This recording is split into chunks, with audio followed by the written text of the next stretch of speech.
지광 스님과 함께 쓴소리, 단소리, 앞담화, 뒷담화 우아하게 까드리겠습니다. 근데 까드린다기보다 지금부터 지광 스님과 함께 대한민국을 말하는 시간을 가져보도록 하겠습니다. 안녕하십니까, 심윤표입니다. 네, 안녕하십니까. 지대만의 지광입니다. 대단히 반갑습니다. 반갑습니다. 이게 소리가 나야 되는데. 네. 제가 해볼게요. 다시 해볼게요. 네. 안 나는 안 나. 연습을 해야 돼요. 네. 다음에 연습해서 나오겠습니다. 네. 자, 지광 스님 나와 계시고요. 그리고 오늘 제가 개인적으로 꼭 뵙고 싶었던 분입니다. 여소야대가 되면서 가장 얼굴 색깔이 좀 좋아지지 않았을까 굉장히 기대를 하고 오늘 처음 뵌 우리 김갑수 선생님 나와 계십니다. 안녕하세요. 인사를 그렇게 하는 겁니까? 요거 할 때.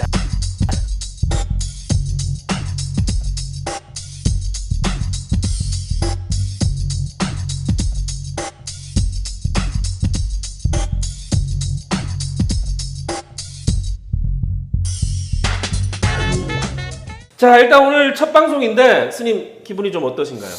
글쎄 뭐라고 표현할까.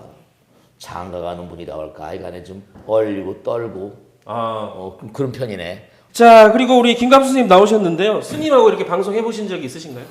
스님하고는 뭐 처음이죠. 난생 처음이지. 네, 그렇죠. 스님하고 같이 살아본 적은 있어요, 옛날에. 네. 20대 때 그냥 사랑에 실패하고 절에 가서. 근데 사실 불교에 대한 그 친근감이요? 네. 저는 이제 사적으로 그런 게 좀 있습니다. 네. 친한 근데 그래서 그런지 하여간에 뭐 풍기는 분위기가 어떤 또 인연이니까 우리 인연이란 말 많이 써요. 뭔가 하여간에 불련이 있는 것 같으네요. 네. 이렇게 또 모셔가 처음에 이 방송을 처음 시작하는데 이거 뭐라 할까 스타트에 이렇게 모시게 돼서 영광입니다. 네, 아니 근데 하도 좀 편하게 하시니까 오히려 제가 다 당황스럽네요. 예. 잠깐 두 분 그런 이야기는 나중에 차 마시면서 좀 하시고요. 네, 방송 중이니까. 근데 제가 보기에는요, 우리 김광수 선생님은 이게 헤어스타일 이렇게 보면 어떤 종교에 심취해 있는 것 같은 그런 모습입니다. 그래요? 네, 제가 보기에는 외모가 무슨 뭐 남매 호랑객교? 종교가 어떻게 되세요? 2000년 전에 철기 문명 때문에 이 생산력 증가 필요로 국가 만들면서 통치의 편의로 만들어진 게 저는 종교라고 믿는 사람이에요. 또 철학적으로 들어갑니다. 그러니까 지금도 종교가 있다는 걸 굉장히 의아하게 생각하는데 이런 얘기를 하면 교회 다니는 분, 절에 다니는 분 뭐 다 화냅니다. 근데 제 마음속 생각은 그래요. 그래서 종교를 문화의 영역으로 이해하는 사람이죠. 그냥 문화의 영역으로. 근데 그 종교에 대해서 지금 우리 스님, 제가 질문을 하면 좀. 그래. 그때 좀. 망대기 하러 한석 좀 있잖아. 아니, 지금 스님이 제 얘기에 동의하실 수 없는 거예요. 아니야. 동의할 수 있는 게 아니라 동의하려고 했던 거야. 네. 아니 언제가 방 현장에서 이 비슷한 얘기를 약간 좀 적나라한 언어로 얘기를 했는데 몇몇 분이 여성분인데 팍 일어나더니 뭐라고 소리 지르면서 나가버리시더라고. 자기 신념에 배치되는 얘기니까요. 네. 중요한 건 이 팟캐스트. 네. 팟캐스트는 원래 이걸 왜 하게 돼? 제가 원래 팟빵을 좋아하거든. 팟빵을 좋아해가지고. 단팥빵. 단팥빵. 네. 어렸을 때. 지금도 여전히 좋아하지는 말이죠. 근데 종교란 얘기가 나오는데 제가 이렇게 머리 감고 살고 있어서 그런지 근데 어떤 그런 뭐 도라거나 이 떠나가지고 사람을 차별한다거나 다르다거나 뭐 종교 이름이 다르다고 이런 건 저는 전혀 반대입니다. 저도 이렇게 좀 유니크한 스타일을 살지만 머리 깎고 말이 이게 좀 헤어스타일이 독특하지만 근데 결국은 우리가 이렇게 앉아서 얘기할 수 있는 영광은 바로 뭐냐면 우리 마음 가운데 통하는 게 있으니까 통하는 그 자리가 나는 뭔가 종교란 말 이전에 어떤 얘기 아닙니까? 아니 근데 오늘 종교 얘기 아닌 걸로 알고 왔지만 사실 궁금해서 좀 여쭤볼게요. 네. 제가 아는 스님들은 어떻게 해서 이제 스님이 됐냐, 그냥 막말해서 중이 됐느냐. 어릴 때 먹고 살기 힘든 거예요. 애들은 많이 낳죠. 그럼 인근 사찰에다가 맡깁니다. 밥이라도 먹여라. 그게 거기서 동자승으로 크고 삼위도 하다가 이제 계받아서 스님 된 케이스들이에요, 대부분. 거기서 학교도 보내주고 공부도 하고. 근데 지광 스님은 그 분위기가 아니에요. 근데 어떻게 그렇게 한 분도 이제 어떤 한 부분이 계시죠. 네. 근데 뭐 이렇게 말하면 또 그냥 뭐 괜히 좀 얘기가 좀 어려워지는데 그 뭐냐면 그렇게 만약에 이제 얘기하면 어떤 스님이나 머리 깎고 있는 사람들이 또 들고 일어날지 몰라. 다 그런 건 아니니까. 그렇죠. 근데 아니, 중요한 건 적나라한 얘기를 한 거예요. 그렇지. 중요한 건 뭐냐면은 참 안타까운 게 우리 스님 그러면 사람들이 그냥 뭐 좀 이렇게 산중에 박혀 있는 거, 뭐 고립돼 있는 거, 무슨 은둔자적인. 제가 한번 얘기 언제나 말씀드렸잖아요. 세종로 지하도를 가는데 그냥 이상한 그런 외국인들이 막 푹신푹신한 사람이 말이지. 막 사람들 자꾸 그러니까 막 엄마야 도망가는 거라. 그래서 왜 그러냐 불러가지고 보니까 일본 대사관을 가는데 지금 길을 물어보려고 그러는데 말이지. 사람 저렇게 도망간다. 그래서 그때 지나간 여대생이 뭔가 하니 야 중두 영화한다 중두 영화한다 이러는 거야 글쎄. 뭔가 이게 스님들도 좀 이렇게 사회 속에서 뭔가 많은 사람들의 아픔과 쓰라림에 동참해야 되지 않겠나. 그런 가운데 이제 이런 우리 김갑 선생님 만나 뵙고 네. 또 심중 선생님 만나 뵙고 이렇게 된 거지. 아니 근데 말씀 반갑네요. 네, 스님들이 이 세상하고 절연돼 있는 것을 스님의 본연의 자세처럼 하시는 분들이 아직 많아요. 근데 세상 속에 있는 거고 세상 고민을 대신 떠안아주기를 바라는 게 종교인에 대한 기대거든요. 좀 그런 모습으로 좀 느껴져서요. 근데 그런 기간도 필요하거든. 뭔가 은둔자적인 어떤 그런 가운데 어떤 그런 깊은 세계에 있는 거 있지. 내공을 쌓는 내공 쌓는 거. 좋은 말씀이네요. 내공 쌓는 거. 내공 쌓는 기간도 또 필요한 거니까. 네.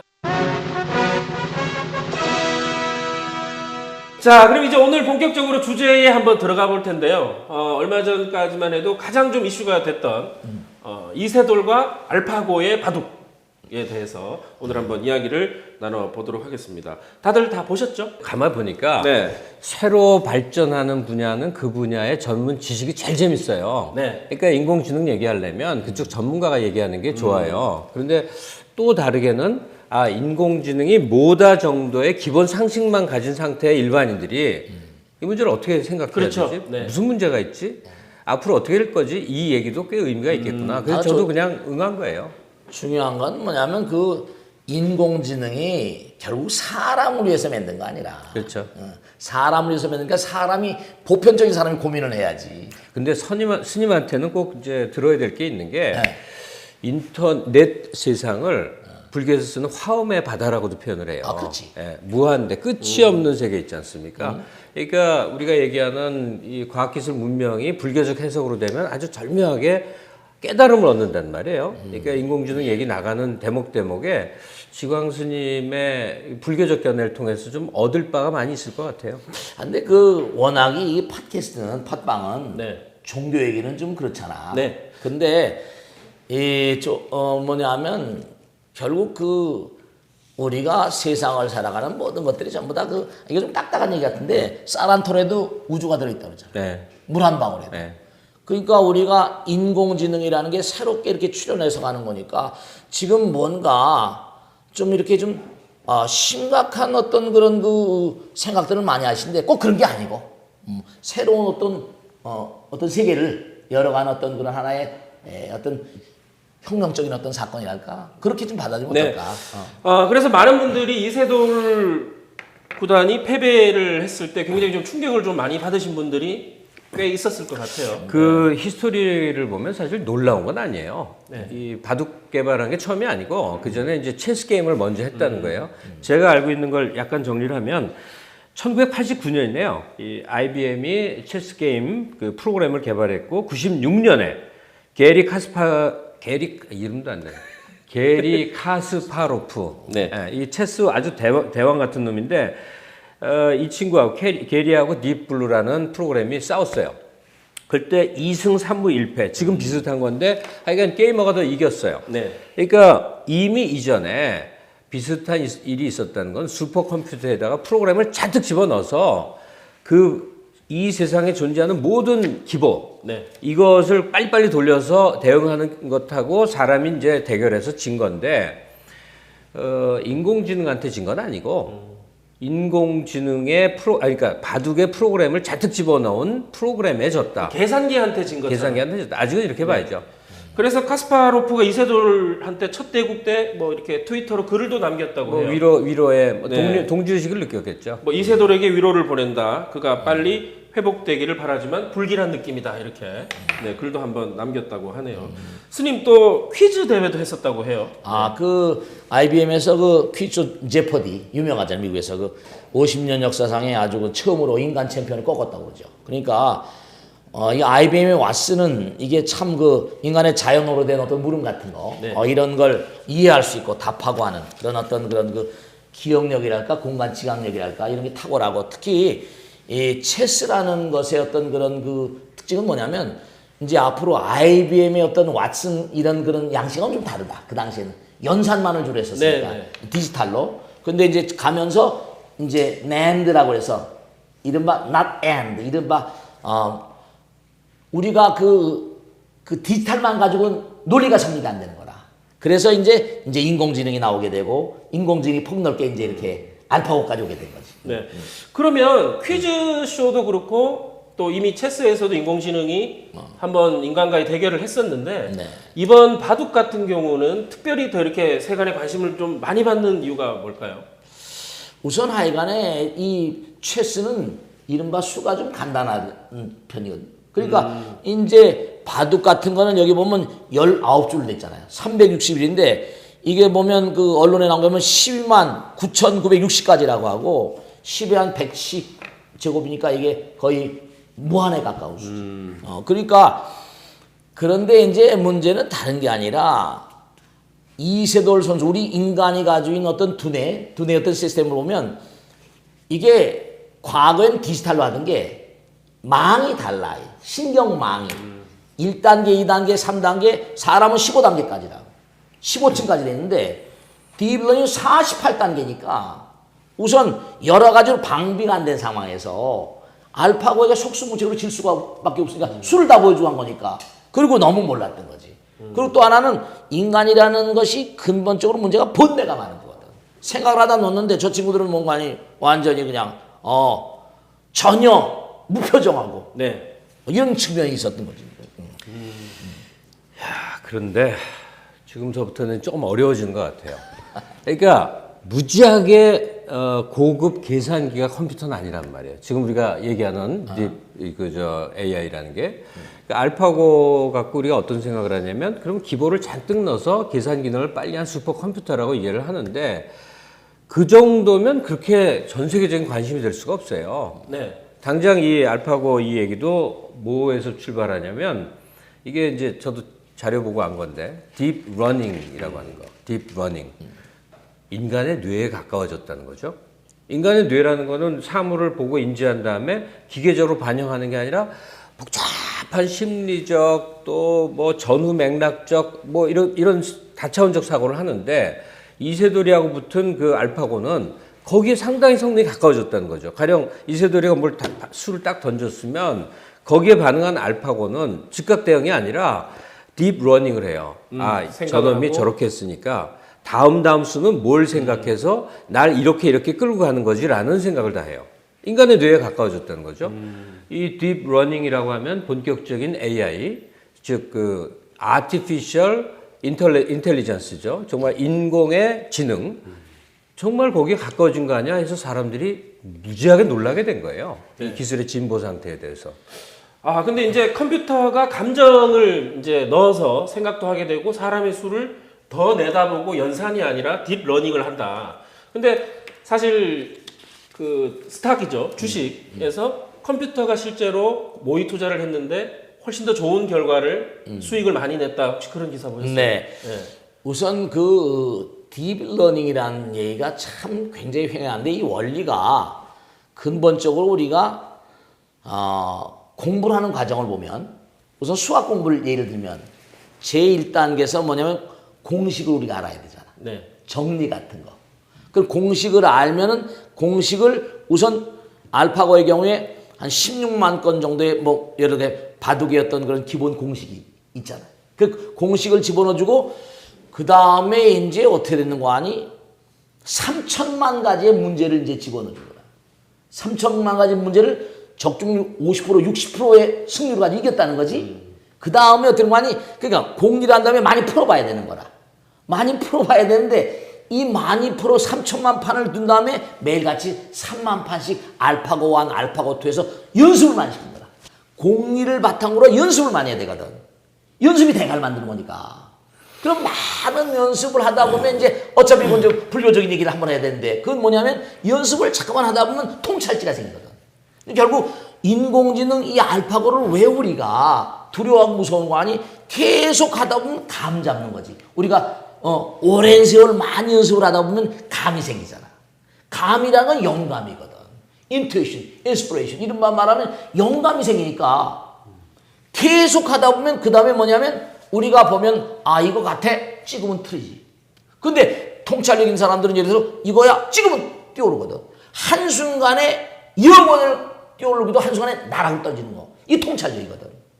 근데 알파고는 바로 뭐냐면 정리를 우선 집어넣고 그 다음에 3천만 판을 두고 매일같이 3만 판씩 알파토하고 계속 싸웠단 말이야.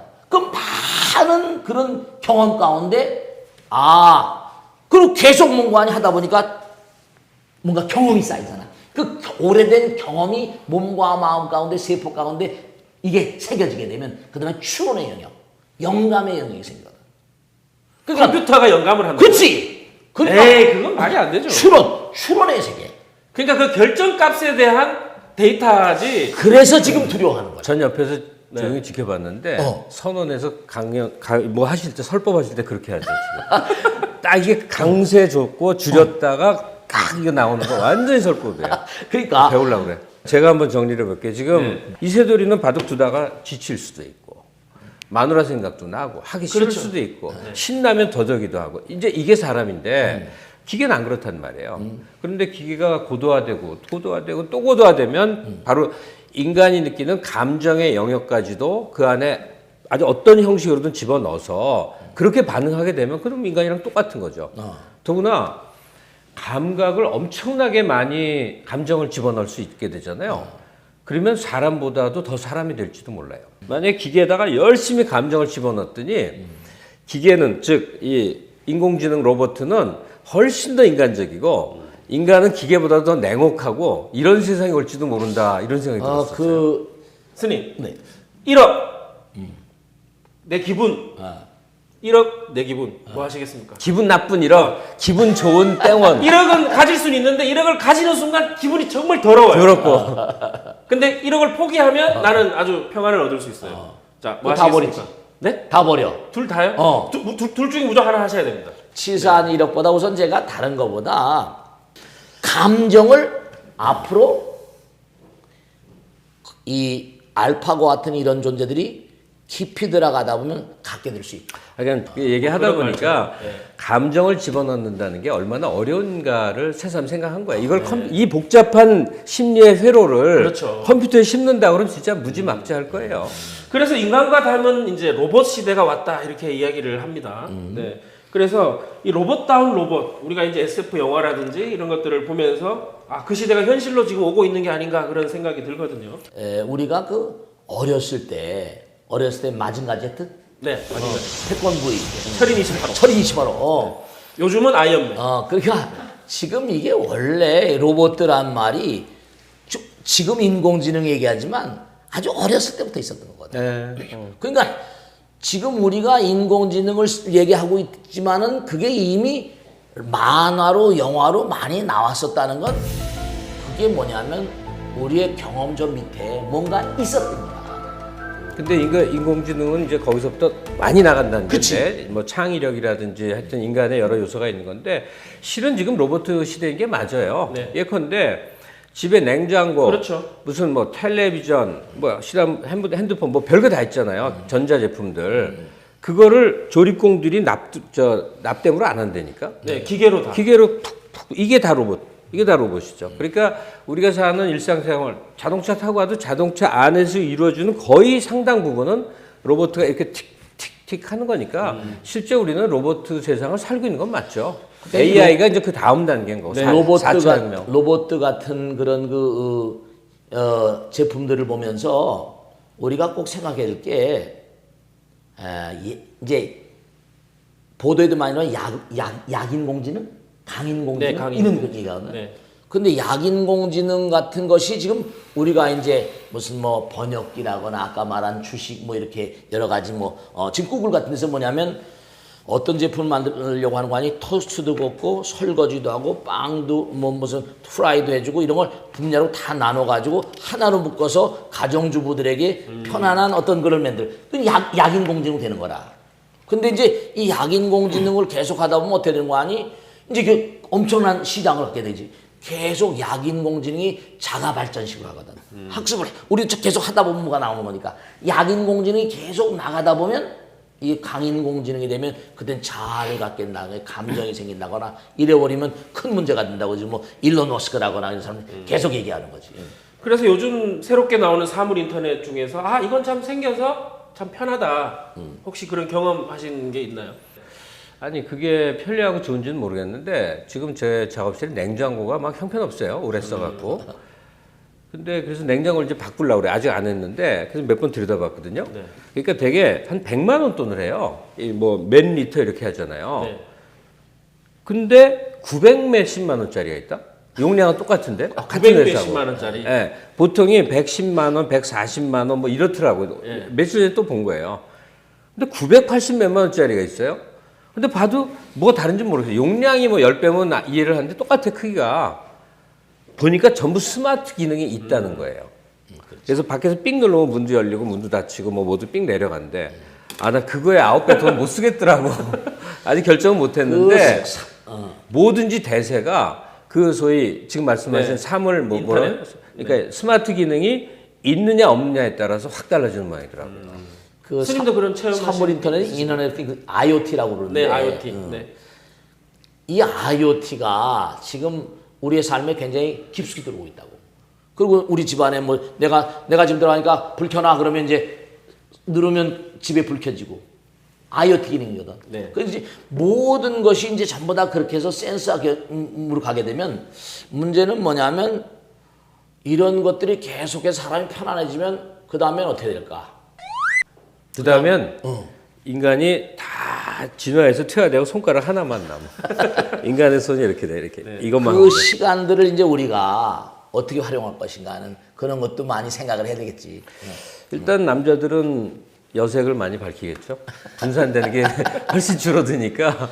근데 하나는 분명한 게 이 시간이 많이 나오면 그때 또 뭔가 시간을 우리가 뭔가 이렇게 때울 수 있는 네. 그런 아니, 어떤 직업 같은. 저는 이 부분은 스님하고 의견이 너무 달라요.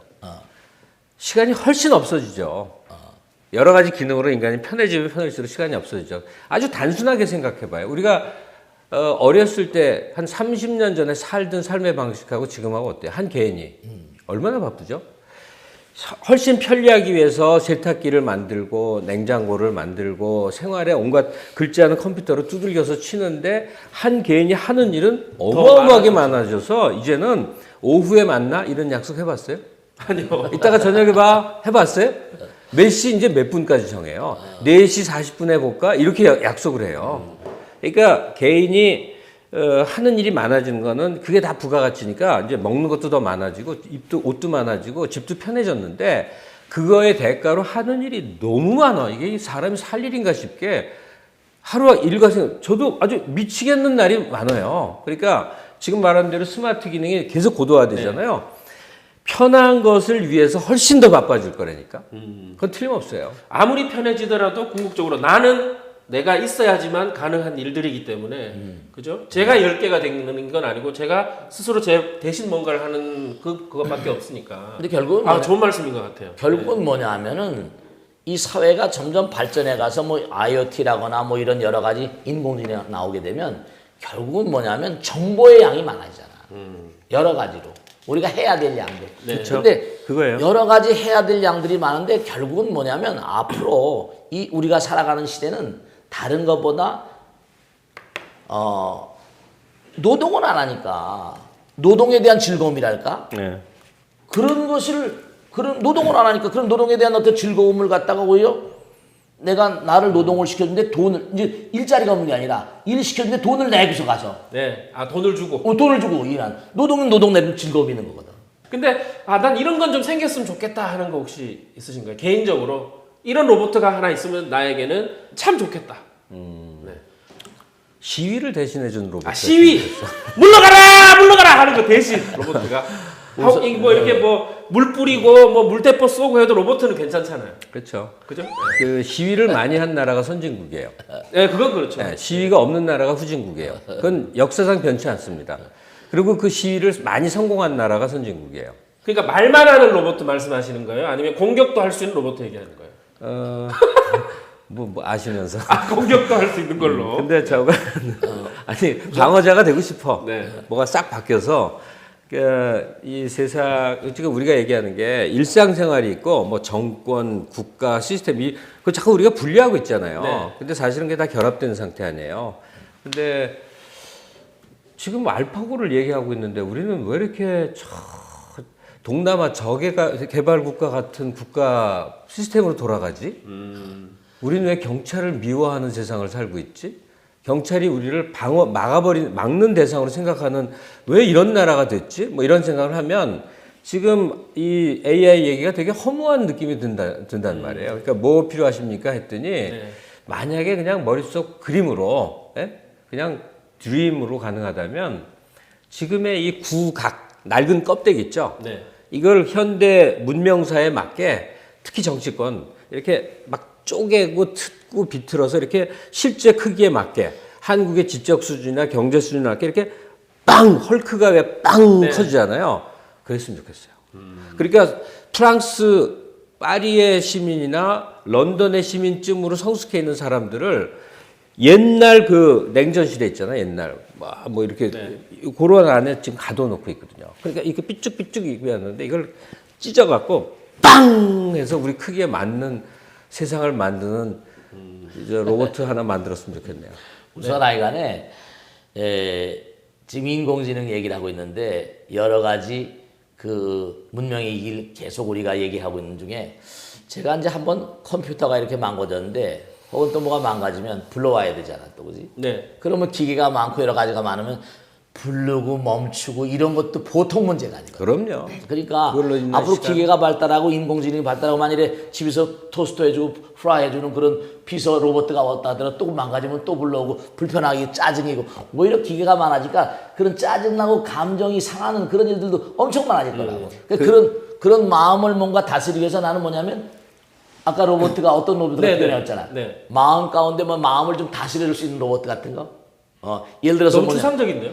아니 마음을 생각을 다스릴 수 있는 거. 예를 들어서 뭐 집안에 무슨 내가 기분이 나쁠 때 내가 기분이 짜증 날 때마다 아름다운 노래 틀어줘 누르면 나올 거 아니라. 근데 마음을 다스리려면 사실 마음이 몸에서 온다고 저는 믿어서 몸을 만져주면 되는데 생각보다 있네 안마기. 네, 안마기. 요즘은 개인적으로 이성 역할을 해주는 로봇들도 나오고 있다고 해요. 그거 내가 하나 말씀드릴게요. 네. 저한테 질문하더라고.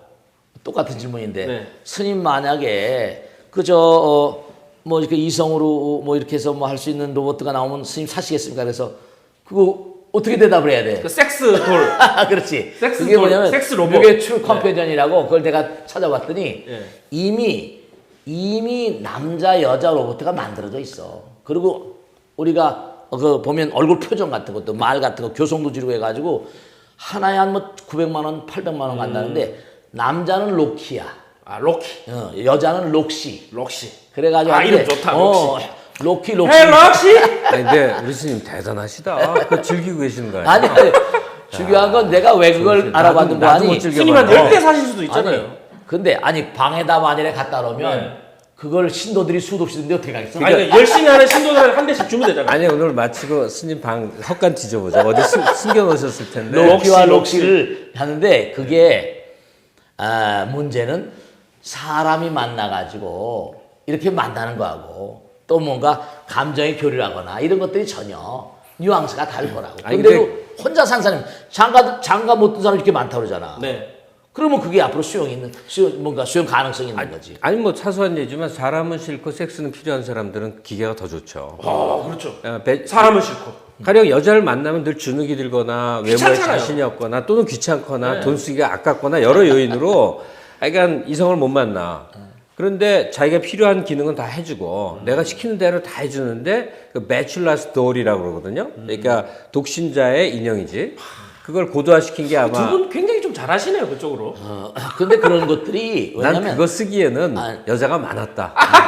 아니, 지금 필요한. 상품 우리가 세상을 살면서 기업을 하는 사람들은 우리 인간의 네. 가장 그런 그 취약한 부분이고 대중성이 있으면서 사업성이 있는 거. 아까도 얘기했지만 십장가 목관설 얼마나 많아. 저도 매일 상담을 하는데 우리 아들 장가 보내십시오. 우리 딸 장가 보내십시오. 이게 수도 없이 많거든. 그러니까 멀쩡하게 생겼는데 장가를 못 가는 거라. 그거 왜 그럴까? 이렇게 만나보면 뭔가 하여간에 그 스스로가 어떤 그런 그 마음 가운데 가진 장벽이 있으니까. 근데 그런 사람들에게 뭔가 아니, 우리나라뿐만 아니라 전 세계적으로 그렇겠지. 근데 지금 출산율을 떨어뜨린 데는 스님도 공이 있으신 거잖아요.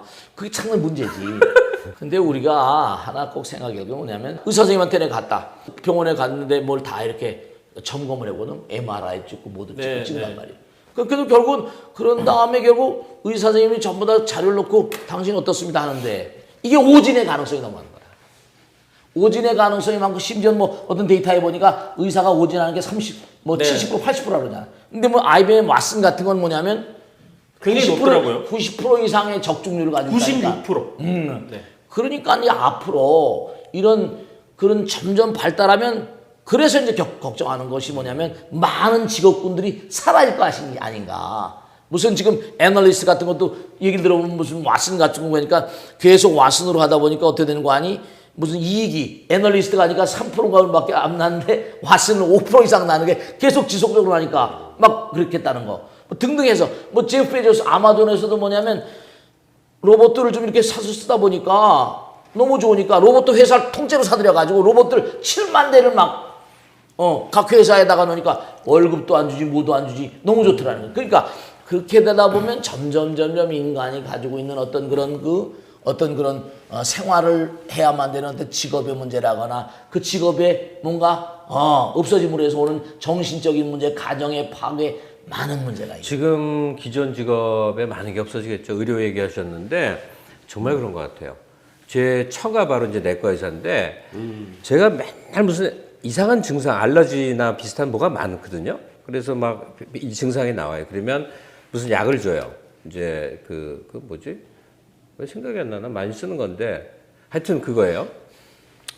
이거를 점점 양을 늘려갔다가 끊을 때 또 몇 달에 걸쳐 조심조심 끊어야 된다. 이게 몸에 치명적일 수 있어서. 근데 어느 날 또 그게 있어서 약을 먹었는데 당장 끊으래요. 그래서 이거 큰일 난다고 그러지 않냐 했더니 관점이 바뀌었대. 공부를 해보니까 6개월마다 바뀐대. 진료도 이래 환자 놓고 임상 실험 대상 되셨네. 아니 그뿐이 아니에요. 모든 의사가 그렇다니까. 네. 반점이 이렇게 있고 이렇게 나왔고 그다음에 혀가 어떻게 됐고 어땠으니까 그것은 무슨 병이다요. 그래서 맞추면 잘 돼서 투약에 효과가 있는데 비슷한 거에서 딴 헛다리를 짚어. 그래서 쓸데없는 한 일주일간의 치료가 있었다. 아니구나. 그래갖고 딴 약 투여를 해요. 이게 실제로 현실로 벌어지거든요.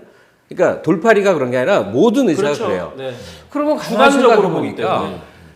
세상의 모든 학회에 보고된 애플하고 뭐 중요한 책이 몇 개 있거든요. 모든 학회에 보고된 걸 싹 집어넣어갖고 그걸 정보화해서 그 사람의 정보를 쫙 스크린한 다음에 하면 제일 정확한 진단 나올 거 아니에요. 네. 그리고 실제로 그렇게 될 거예요 아마. 그러니까 의사 없어지는 거예요. 또 하나 지금 우리가 인공지능 때문에 걱정해야 될 게 이제 일자리가 뺏기는 부분이에요.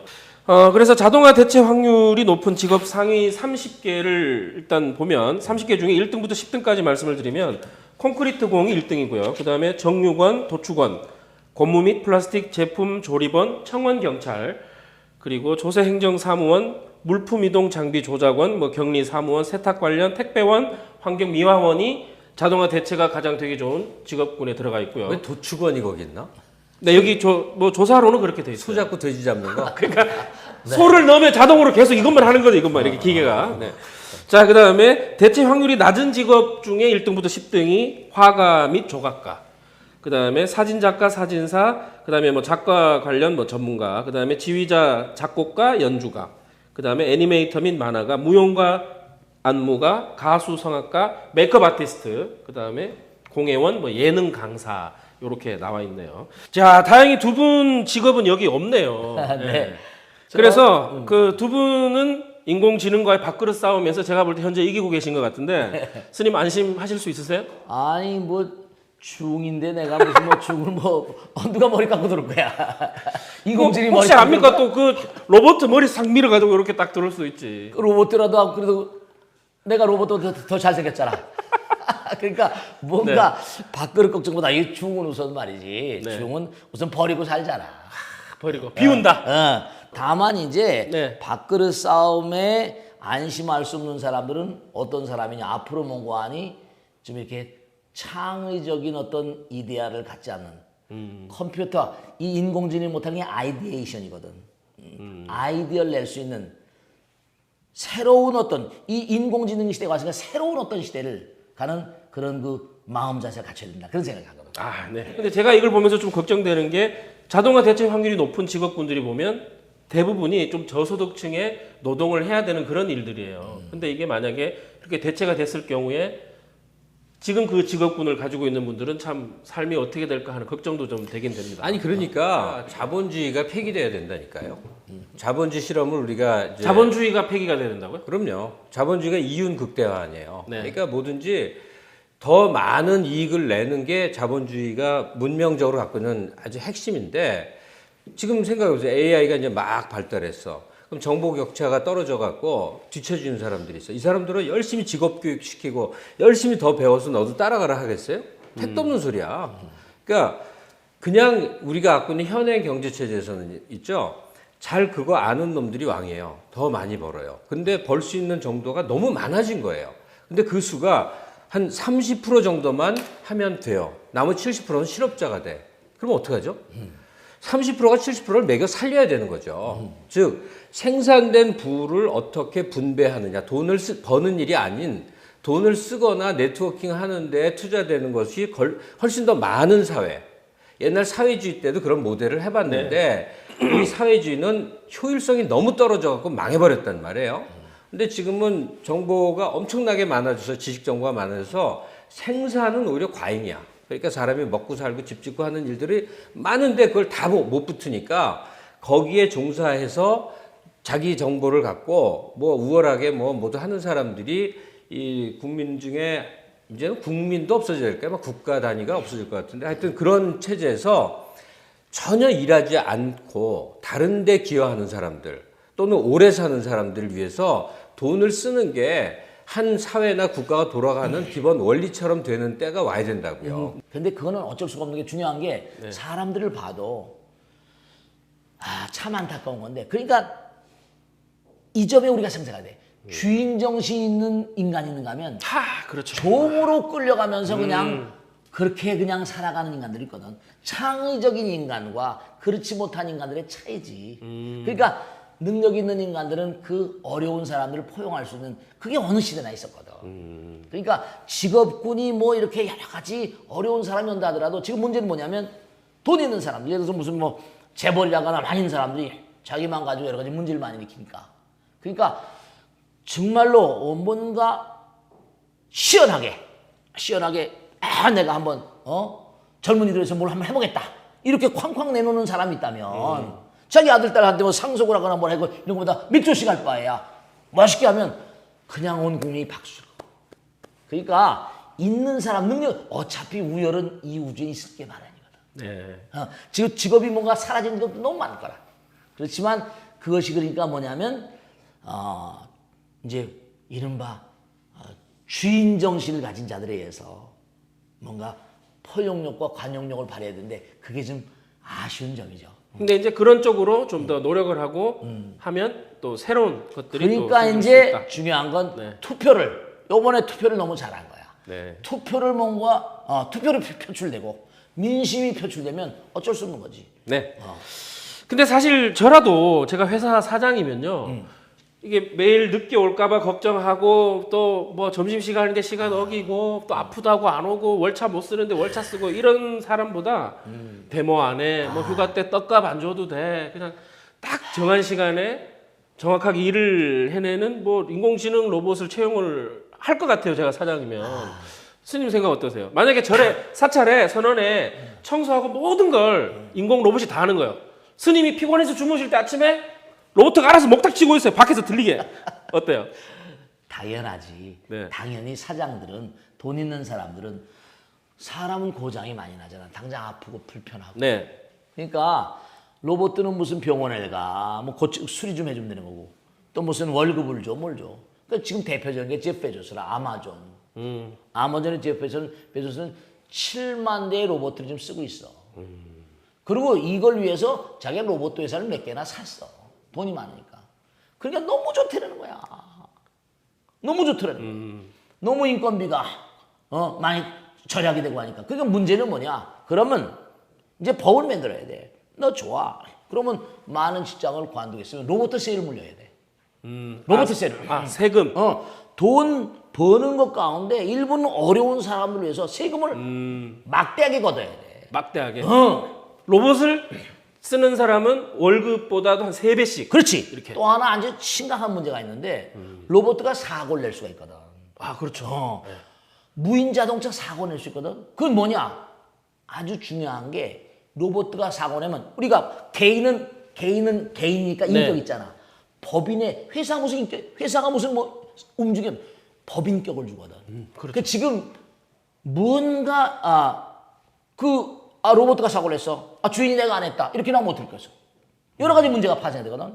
그러니까 앞으로 로봇가 버는 돈에 대해서는 그 계정을 만들든지 해가지고 뭔가 네가 안 했다고 그럴 때는 로봇 버는 돈에서 일정한 액수는 보상으로 치든지 뭐 이런 제도가 나와요. 아까 저커버그니 빌 게이츠 얘기를 했는데 그 사람들로 베풀라고 해서 좋아서 베푸는 거 아니거든요. 베풀라고 호소해서는 안 돼요. 가질 수 없게 만들어야죠. 많이 가질 수 없게 만들어야죠. 가령 미국의 도네이션 무지하게 많이 하는 사람들은 마음이 좋아서 그런 게 아니에요. 세금을 내는 것보다 그게 훨씬 더 기업의 유지 환원에 좋기 때문에 그래. 그 사이클링 속에. 그 얘기는 내가 그러니까 제도적으로 필요한 부분이죠. 그렇죠. 예. 부자들이 선행을 하라고 해서는 안 되고 부자들은 자기 탐욕을 하는 데까지 하는데 법적, 제도적 장치에 의해서 그 덩어리를 갖고 있는 것보다는 그 덩어리를 환원하는 게 자기 가족이나 자기에게 부에 훨씬 나을게 만들어야 되거든요. 우리 안 그러잖아요. 근데 거기는 세금도 안 걷고. 우리가 하나 생각해. 저커버그나 예를 들어서 빌 게이츠나 워렌 버핏이나 이런 사람. 워렌 버핏은 자기 스승이 유대인이니까 유대인들의 생활 양상을 되거든. 어렸을 때부터 엄마 아버지 뱃속에서부터 탈무드라가 토라 듣고 나온단 말이에요. 엉거벙 기어올 때부터 성경에다 꿀물 묻혀서 이렇게 핥으면서 책은 다른 것이다 이렇게 공부하거든요. 그리고 그 탈무드 나오잖아. 어렸을 때 뭔가 하니 아장아장 걷기 시작해서 걸을 때 그때 토라나 탈무드 옆구리 꾹 끼고 시나고그에 가도록 유도하지 못한 부분은 유대인의 부부가 아니라고 나와요. 그 친구들은 뭐냐면 돈을 한 푼도 엄마 아버지 그냥 준 적이 없어요. 가서 엄마 스타킹 바르면 30센트, 구두 닦으면 50센트. 전부 다 해서 용돈을 전부 다 그렇게 해서 그 다음에 딱 애가 첫 번째 용돈을 주는 날 유대인이라는 자선단체 데려가요. 맞아요. 네. 그러니까 빌 게이츠나 워렌 버핏이나 이런 저커버그 이런 친구들은 그 타니 로빈스 책 나오잖아요. 이 사람은 미국 100대 부자들이 지금 얘기하시는 거에 보면 보는 사람들이 사회적인 그런 사람이 있겠지. 그렇지만 이 사람은 정말로 뭔가 마음 가운데 우러나는 측면으로 그러니까 미국의 100대 부자가 100대 자선가예요. 네. 그러니까 근본적으로 우리가 볼 때는 뭐냐면 있는 사람들이 호소하는 게 아니라 그 사람이 사회에 근본적으로 형성을 위해서도 이거 하지 않으면 안 되겠구나. 그런 생각이 확실히 드는 시대가 올 것이다. 네, 알겠습니다. 이 얘기는 하면 할수록 아마 오늘 밤을 새도 다 못할 얘기이기 그러게요. 때문에 여기까지. 저도 할 얘기 많거든요. 개인적인 정치적 우리나라 재벌들한테 할 얘기 네. 많거든요. 근데 특히나 또 많으시기 때문에 넘어갑시다. 넘어가도록 하겠습니다. 저도 할 얘기가 많습니다. 네. 네.